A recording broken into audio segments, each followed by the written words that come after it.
but then other ones give you dry mouth and other things. Something like Remeron in a microdose just triggers H1. And it'll knock you out without any side effects, but it's just incredibly cheap, you know?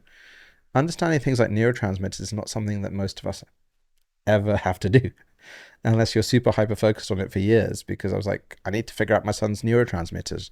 I'm talking to all the top doctors and I'm lucky because I have access to them. What do I do now?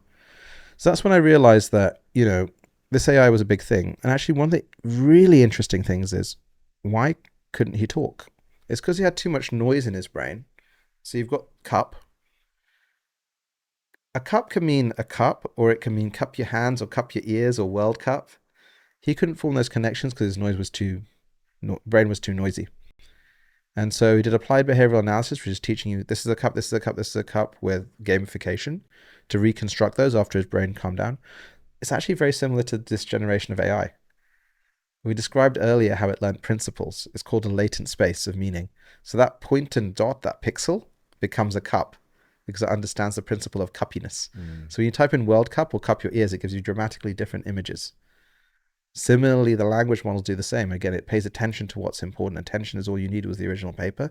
And again, forms this latent space of the meaning of cup within the sentence. So when it says cup, it's like, well, this is going to be a World Cup, or this is going to be that. But not actively. Again, it's just a bunch of ones and zeros, a single file.